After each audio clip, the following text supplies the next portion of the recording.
the goal is not self-optimization alone. It is really to partner with God in stewarding this life that we've been entrusted with. We choose foods not just to avoid getting sick, but also for how we react emotionally. Our body is a gift that we care for, and moving it regularly is also a way of being grateful. This is the Transformational Life Consulting Podcast with Deepa Grandon, MD, where Christians like you get the practical support and tools you need to build your spiritual, mental, and physical well-being, and to guide you on your journey to health and wholeness based on evidence-based science and God's Word. I am your host, Dr. Deepa Grandon. Welcome back to Time to Transform. I'd like to extend a very special welcome to all our first-time listeners. We are so glad you're here, and we truly hope that what we share on this podcast becomes transformational for you. So today I want to talk about something most of us experience as the year moves forward, right? For many people, that high energy momentum of January has faded, and it's replaced by the reality of daily routines, responsibilities, and fatigue. So if you're one of those who have hit a wall, I just want to very clearly tell you that change is not a straight line. So decades of behavioral science show that meaningful change is actually quite complicated. It requires time, effort, emotional energy, and repeated recommitment. So when motivation dips, it's very common to become self-critical, and relapse or regression is very commonly recognized, and it's actually an expected part of change. It's actually not a reflection of moral failure, which is what a lot of people allude to when they feel like they've fallen off the proverbial wagon, if you will. So today, I really want us to not chase perfection, but really to focus on consistency. So I think this podcast would be the perfect time to revisit the 6 pillars of health and wellness. So I actually developed this framework in 2022 to use it as a diagnostic framework. And I've drawn from the 6 pillars of the lifestyle medicine textbook, really their description of what the 6 pillars are, but I've intentionally included the spiritual pillar because for me personally, spirituality has been a complete game changer in how I live my life. And since then, many of my coaching clients have used these 6 pillars to identify where they may be struggling, whether it's spiritually, emotionally, mentally, physically. And then depending on the identified areas, changes can be made to align with the type of goals that you're trying to achieve, right? And for those of us who are people of faith, the goal is not self-optimization alone. It is really to partner with God and stewarding this life that we've been entrusted with. So today we'll look at both science as well as the faith that's required to stay on course.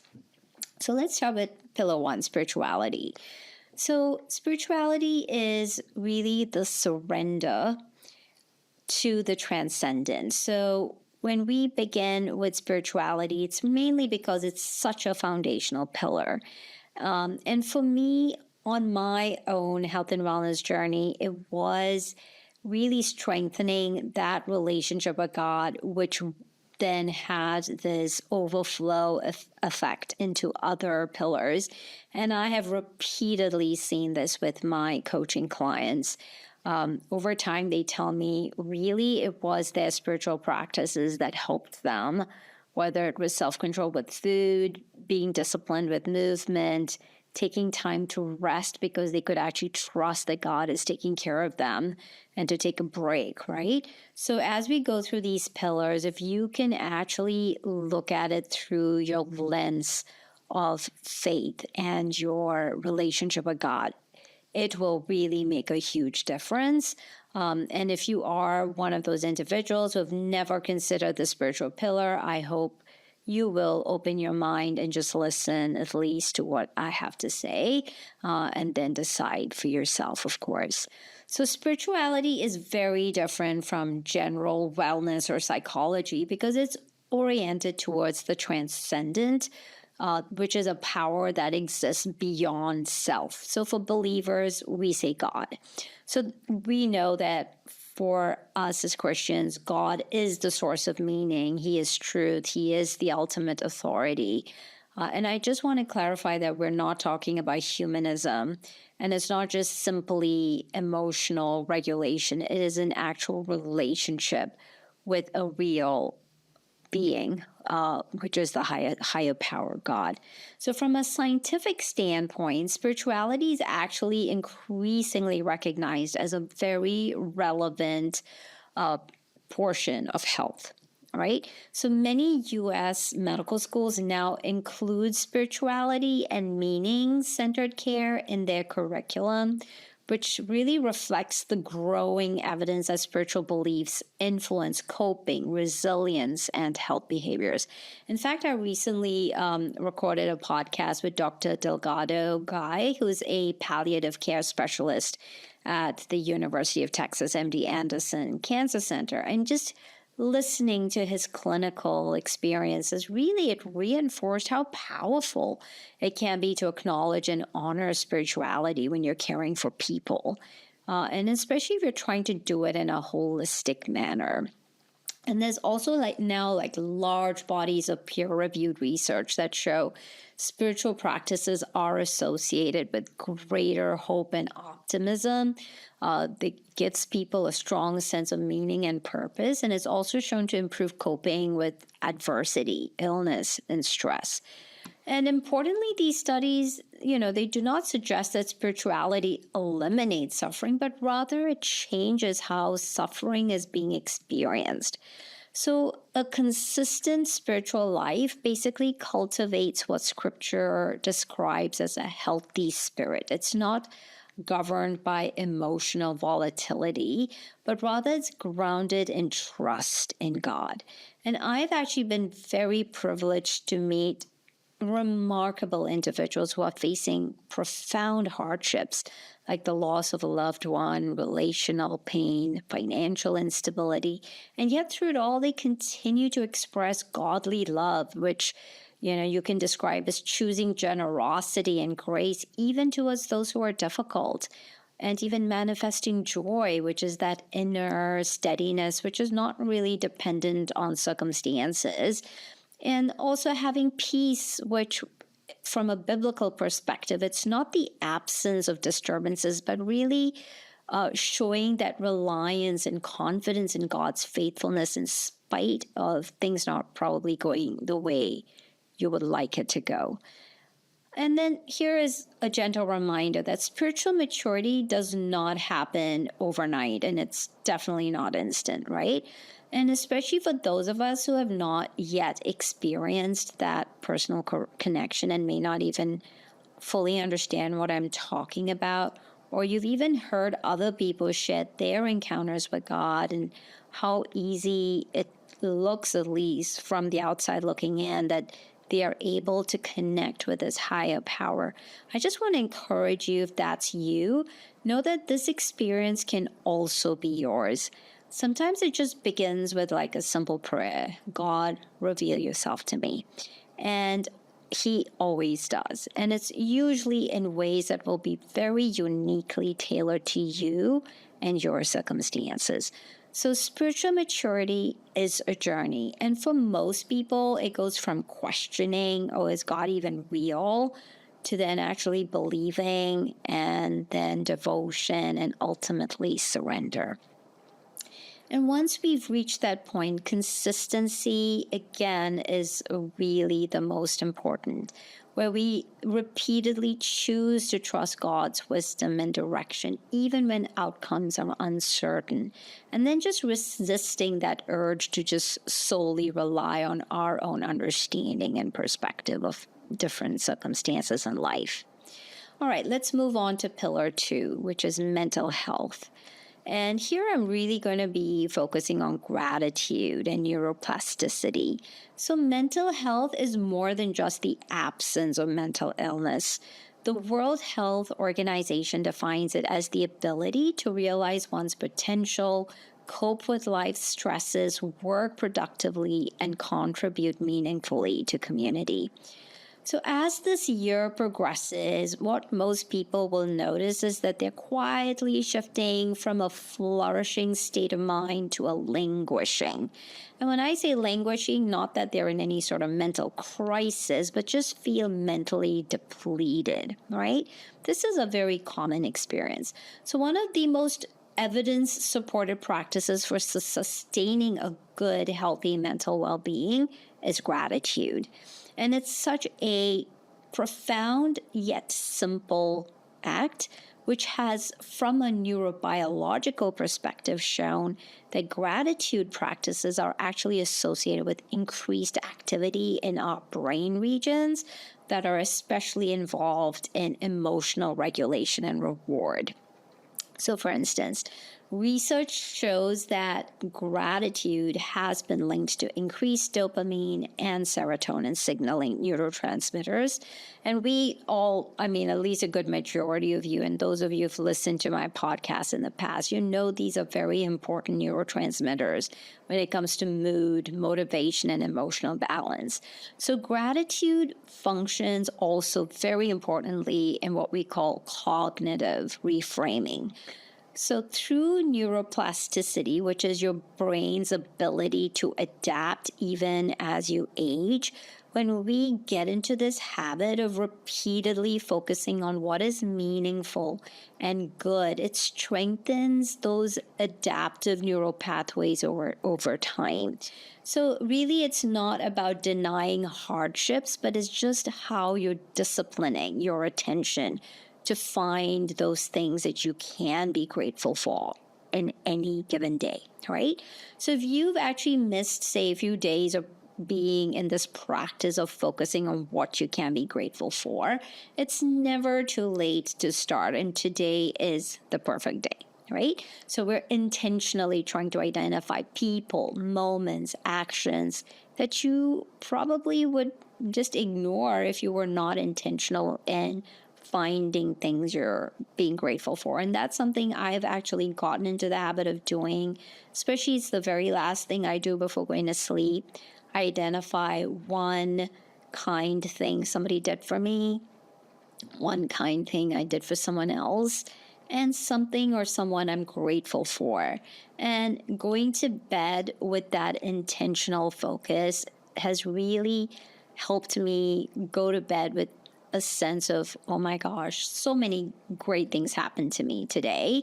And if I'm not that intentional, the negative bias that all of us humans are so good at, I would only remember the bad things that I choose to focus on by default. And doing this gratitude practice has been so paramount in getting that good night's sleep as well. And as people of faith, gratitude is not just a mental exercise. It is an act of worship, and it really aligns our heart with truth. All right, let's keep moving on. Pillar 3, nutrition. Let's unprocess this body, which as Christians, we know is the temple of the living God. So nutrition is not merely about calories, right? Food is information.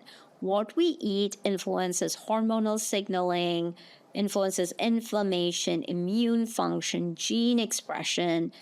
In fact, the field of epigenetics, which I have discussed in several episodes, we know repeatedly there are twin studies, population research, which consistently demonstrate that environmental factors, especially the food we eat, it plays a major role in health and longevity or our lifespan.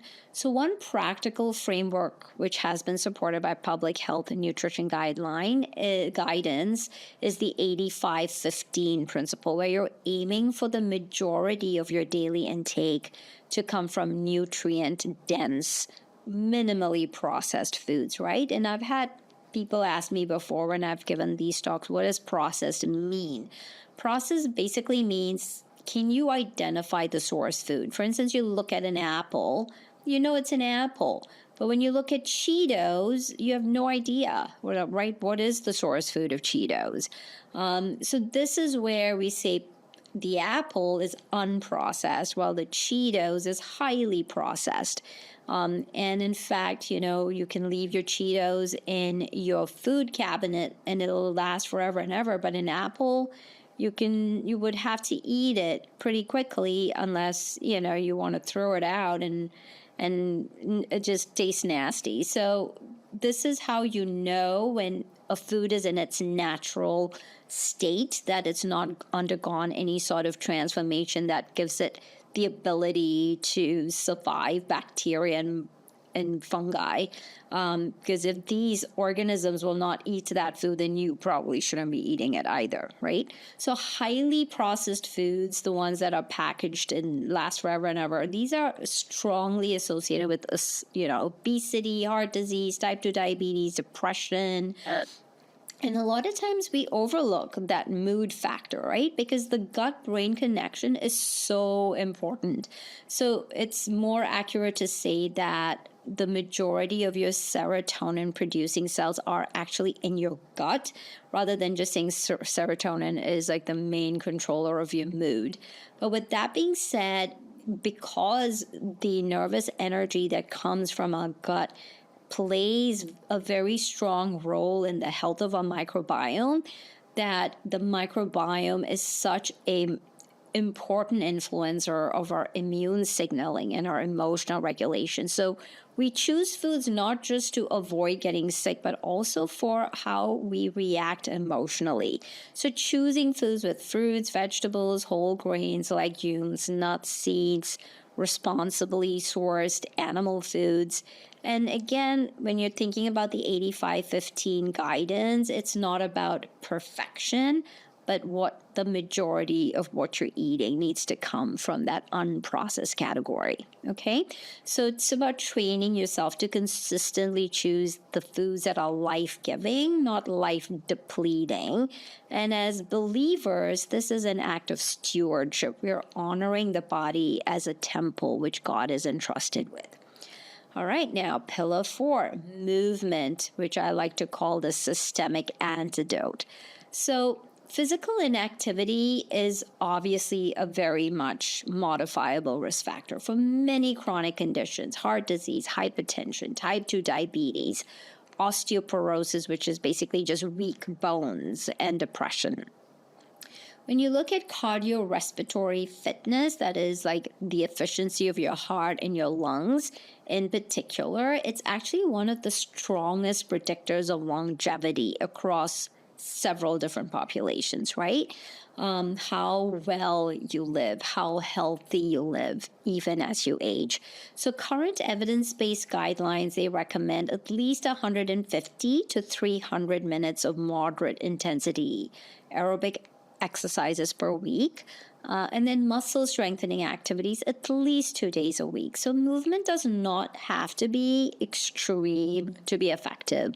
For instance, you can use the talk test. It's a very simple, validated tool. If you can talk while you're working out, but you cannot sing, you are more than likely in what we call the moderate intensity zone. So even just brief bouts of movement in this zone can improve, say, your glucose regulation, your mood, your vascular health. So your body, it really shouldn't feel like it's such a burden to manage. And, it's also how we view it, right? It's a gift that we have. Our body is a gift that we care for. And moving it regularly is also a way of being grateful, because the reality is there are people who cannot properly move their body. And if you're one of those who can, that's against a way of just being so grateful for what you're able to do with the wellness that you've been entrusted with, right? Okay, pillar 5, sunshine, relaxation, and sleep. So now pillar 5, in my experience, has been the most neglected. When you're talking about chronic stress, it's probably the number one ager, period, right? It causes accelerated aging and is also a great contributor to premature disease and death. So the practices of sunshine, relaxation, and sleep are so powerful in promoting life. So moderate sun exposure, you don't have to be in the sun forever and ever. And I know most people are always fixated on the skin cancer component of things, but we need to remember that even like the 5-10 minute sun exposure has been shown to support what we call the circadian rhythm, where the hormonal regulation, how our body identifies, hey, this is day, this is night, right? We call that circadian rhythm. So that regulation with sun exposure is so crucial. And also, sun exposure is important for nitric oxide release from the skin, and it helps to maintain healthy vitamin D levels. I was actually recently in Tromsø, and they were experiencing polar nights, meaning there is no sunrise, right? And it truly gave me a new appreciation for sun and the sunlight. And then talking to people who are from other countries, who are like the majority of our tour guides, they were all from different parts of Europe.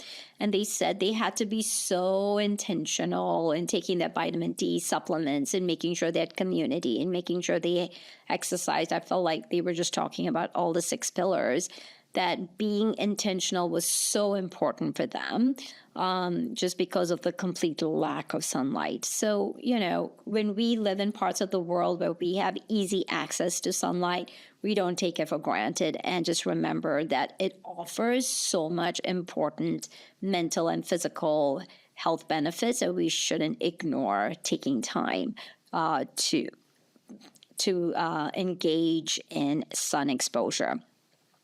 So chronic stress, going back to that, we really need to recognize it disrupts our hormonal balance through something known as pregnenolone steal. That's pregnenolone. I know it's a mouthful, but it's just something that's talking about how when we're chronically fatigued, like this basic building block for our hormonal wellness, it actually contributes to fatigue, anxiety, inflammation. And that's the reason why when you are taking time to relax, have fun, it's not that you're just indulging, it's really biologically necessary. And so, do be intentional in having those fun moments in your life.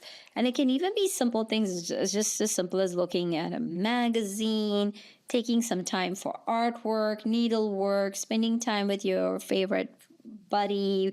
Could be a fur buddy or a human, or, just spending time in nature, right? All of these things that personally you can relate to and find relaxing. It's so important that you actually make time to do this. Just as you would prioritize eating your vegetables and exercising, right? Take time to have fun and find people and things that you can do to have fun in a healthy, life-building way. And I don't mean alcohol and drugs and other things, right? So you know exactly what I'm talking about. Anyway, going to sleep now. Sleep, the restorative sleep, it's so crucial for part of our health promotion. So our body's master circadian clock, meaning the one that keeps track of whether our body should function like it's daytime or should it function like it's nighttime.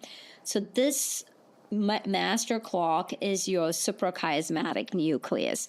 So it's really synchronized by light entering your eyes. And that's the reason why a lot of people struggle with insomnia, because they are exposed to so much bright light right before going to sleep.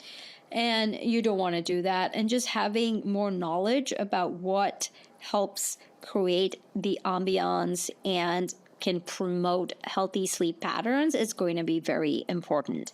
And sleep, if it's inadequate, it really impairs our cognition, which means how we're processing information. So then that in turn affects our mood and our emotional regulation. So we have research now that continues to highlight sleep's role in protecting the brain health. And most adults, they need anywhere from 7 to 9 hours of sleep. And as people of faith, rest is not a sign of laziness. It's obedience, and it's also an act of trust, knowing that God is ultimately in control of our lives, right? All right. Last but not least is pillar 6, which is the social connection. And I like to call it being wired to belong. So as humans, we are biologically wired for connection. So strong social relationships have been shown to be associated with lower all-cause mortality, improved cardiovascular outcome, better cancer survival, reduced depression and anxiety. So having social integration is so important for our sense of identity, giving us purpose, a sense of belonging. Now, at the same time, we know that a lot of people try to substitute true social relationships with social media use, right? And over again, we have seen that problematic social media use, especially when it's replacing real human connection, is associated with anxiety, depression, sleep disruption. And consistency, again, in connection can happen through just what we call micro moments. Like you don't have to have hours on end of spending time with people. You can just share a meal, do a thoughtful checkup, check in with, a loved person in your family, a parent, a child, a friend, a cousin, and then just offering practical help. I mean, we recently had a nasty snowstorm in Boston, and people were checking up on their elderly neighbors and making sure they were okay. And all of these things, they really help boost your mental health and your overall well-being.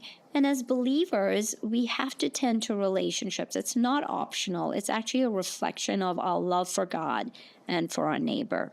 All right. So in conclusion, I want to say be consistent in the discomfort.